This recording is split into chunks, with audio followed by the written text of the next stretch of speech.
Hello, बहुत बहुत स्वागत है आपका इकोनॉमिक्स हिंदी विथ मैथ में। आज हम लेकर आए हैं आपके लिए क्लास 12th मैक्रो इकोनॉमिक्स जो है यहाँ पर 5 चैप्टर का 5.4। तो चलिए देखते हैं इसमें क्या है। मुद्रा आपूर्ति, मनी सप्लाई।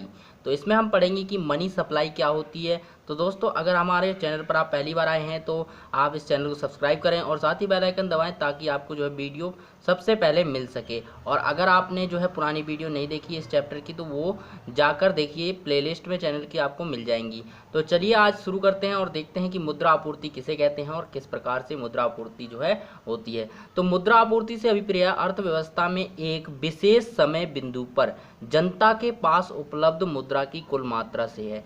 यानी एक समय बिंदु पर एक समय होता है, एक समय बिंदु पर जब जनता के पास कुल उपलब्ध मुद्रा की जो मात्रा होती है ना, तो उसे हम मुद्रा आपूर्ति कहते हैं। क्या होती है मुद्रा आपूर्ति? यानी मुद्रा आपूर्ति से विपर्याय अर्थव्यवस्था में एक विशेष समय बिंदु पर जनता के पास उपलब्ध मुद्रा की कुल मात्रा को मुद्रा आपूर्ति कहते हैं। तो आई होप दोस्तों ये समझ में आ गया होगा कि मुद्रा आपूर्ति क्या होती है। उसके बाद देखते हैं मुद्रा आपूर्ति की विशेषताएं क्या होती हैं, क्या कितनी विशेषताएं क्या क्या होती हैं मुद्रा आपूर्ति में। यानी फीचर ऑफ मनी सप्लाई, क्या क्या फीचर होते हैं मनी सप्लाई के, चलिए देखते हैं। बैंकिंग व्यवस्था शामिल नहीं होती है। तो फीचर में क्या होता है कि बैंकिंग व्यवस्था शामिल नहीं होती है। मुद्रा आपूर्ति की विशेषता है कि उसमें बैंकिंग व्यवस्था जो है अभी शामिल नहीं होती है इसमें, और विशेष समय बिंदु से संबंधित होता है। ये इसके दो फीचर है। इसकी जो विशेषताएं हैं क्या है इसकी मुद्रा आपूर्ति की दो विशेषताएं हैं कि बैंकिंग व्यवस्था शामिल नहीं होती है, क्योंकि ये जो मुद्रा आपूर्ति होती है वो जनता के पास उपलब्ध धन है। उसके बाद विशेष समय बिंदु से संबंधित होता है। एक समय बिंदु होता है, यानी एक निश्चित समय बिंदु पर ही इसे जो है इसकी मात्रा निर्धारित की जाती है, उस निश्चित समय बिंदु पर ही इसको मापा जाता है। तो इसीलिए एक विशेष समय बिंदु से संबंधित होता है। तो ये दो विशेषताएं हैं, इन दो विशेषताओं के आधार पर जो है मुद्रा आपूर्ति होती है। उसके बाद देखिए हम देखते हैं कि मुद्रा आपूर्ति की माप कैसे करते हैं। यानी मुद्रा आपूर्ति जो होती है उसको मापते कैसे हैं। यानी मेजर्स ऑफ मनी सप्लाई क्या है। तो पहला है M1 क्या होता है, लेन देन मुद्रा को हम M1 कहा जाता है। जब भी हम लेन देन मुद्रा करते हैं तो M1 कहते हैं। तो M1 क्या होता है, देखिए M1 की परिभाषा यहाँ पर M1 में क्या क्या आता है, क्या क्या लेन देन होता है। जनता के पास सिक्के और करेंसी, ठीक है। जितनी जनता के पास सिक्के हैं और करेंसी है सभी को जोड़ दिया जाएगा। उसमें क्या करेंगे हम, प्लस करेंगे व्यापारिक बैंकों की मांग जमाएं। तो हम क्या करेंगे, जनता के पास जो भी करेंसी है ना, सिक्के हैं, वो सारी चीज़ों में हम व्यापारिक बैंकों की मांग जमाएं जोड़ देंगे। यानी जो व्यापारिक बैंक होते हैं ना वो मांग जमा रखते हैं, उनकी मांग जमा को जोड़ देंगे। उसके बाद आरबीआई के पास जो भी जमाएं हैं उनको जोड़ देंगे। तो ये तीन चीज़ें जोड़ देंगे तो हमें M1 मिल जाएगा। यानी सामान्य लेन देन मुद्रा में ये तीन चीज़ें आती हैं। जनता के पास करेंसी लेन देन के लिए होती है, व्यापारिक बैंकों के पास मांग जमाएं होती हैं जो कि लेन देन के लिए होती हैं, आरबीआई के पास जमाएं होती हैं, अन्य जमाएं होती हैं जो कि लेन देन में काम आती हैं। तो लेन देन वाली मुद्रा जो होती है वो M1 कहलाती है। उसके बाद देखिए M2 क्या होती है। जब M1 पता है आपको, M1 ये होती है जनता के पास करेंसी, व्यापारिक बैंकों की मांग जमाएं और आरबीआई के पास जमाएं। तो ये जो है ये तीन चीज़ें मिलकर हमारा M1 बनता है। ये लेन देन मुद्रा है, ये मुद्रा आपूर्ति के माप है, ठीक है। मेजर्स ऑफ मनी सप्लाई, अगर क्वेश्चन आ जाए कि मेजर्स ऑफ मनी सप्लाई क्या होते हैं तो M4 तक होते हैं, M1 M2 M3 M4, ठीक है। तो M1 क्या होता है, M1 में जनता के पास सिक्के होते हैं, करेंसी, और व्यापारिक बैंक जमाएं और आरबीआई के पास जमाएं। उसके बाद अगर M2 निकालना है तो M1 में हम क्या करेंगे, जोड़ देंगे डाकघर बचत बैंक की खाते। जब हम डाकघर बचत बैंक के खाते जोड़ देंगे M1 में तो हमें मिल जाएगा M2, ठीक है।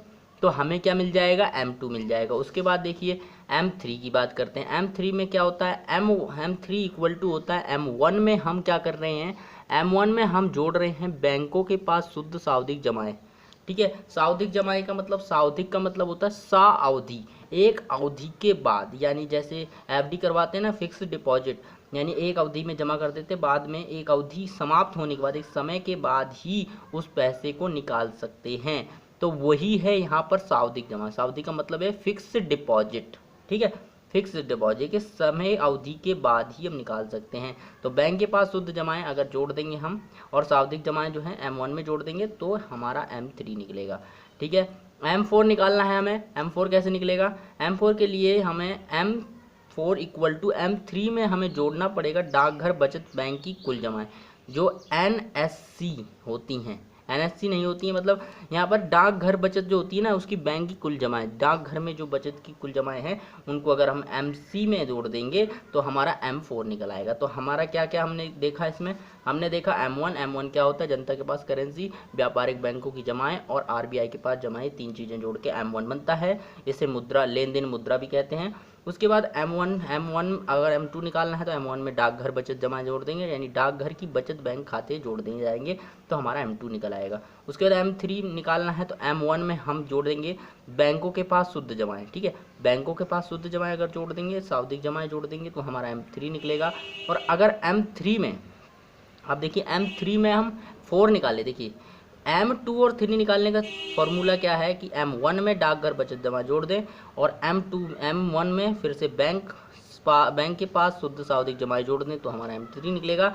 M4 का देखिए M3 में हम जोड़ेंगे डाकघर बचत बैंक की कुल जमाएं तो हमारा निकलेगा M4, ठीक है, ऐसे निकाल सकते हैं। तो आगे बढ़ते हैं वीडियो में और समझते हैं आगे क्या है। मुद्रा आपूर्ति के प्रमापों के बारे में महत्वपूर्ण तथ्य, यानी जो मुद्रा आपूर्ति होती है ना उसके प्रमाप के बारे में कुछ महत्वपूर्ण तथ्य हैं। Important fact about measures of money supply, important fact, ठीक है। तो क्या क्या इंपॉर्टेंट फैक्ट हैं, चलिए देख लेते हैं इंपॉर्टेंट फैक्ट्स को और समझ लेते हैं। तो इंपॉर्टेंट फैक्ट्स पहला वन है M1 सबसे अधिक और M4 सबसे कम तरल होता है। क्या होता है, M1 जो है सबसे अधिक तरल होता है क्योंकि ये जनता के पास मांग जमाएं होती हैं, और M4 सबसे कम होता है क्योंकि ये जो है बैंकों के पास होती हैं।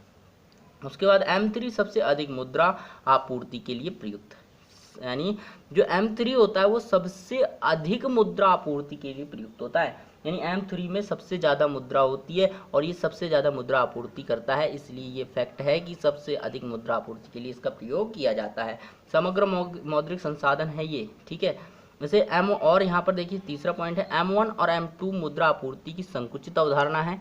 आपको याद रखना है, कभी भी पूछ सकता है कि M1 M2 जो है मुद्रा की मुद्रा आपूर्ति कौन सी अवधारणा है, संकुचित या विस्तारित, ठीक है। तो ऐसे क्वेश्चन पूछ सकता है, तो आपको याद रखना है M1 M2 जो है मुद्रा आपूर्ति की संकुचित अवधारणा है और M3 M4 जो है विस्तृत अवधारणा है, ठीक है। तो ये हमारा चैप्टर समाप्त हो गया। यहाँ पर M1 M2 जो हमने कर लिया, तो मेन यही इंपॉर्टेंट था इस चैप्टर में। तो आगे देखेंगे अगले चैप्टर में। और अगर आप हमारे चैनल पर पहली बार वीडियो देख रहे हैं तो प्लीज़ सब्सक्राइब कीजिए चैनल को और साथ ही बेल आइकन दबाइए ताकि आपको हर वीडियो की नोटिफिकेशन सबसे पहले मिल सके। तो फिर मिलते हैं अगली वीडियो में नए चैप्टर के साथ, नए टॉपिक के साथ।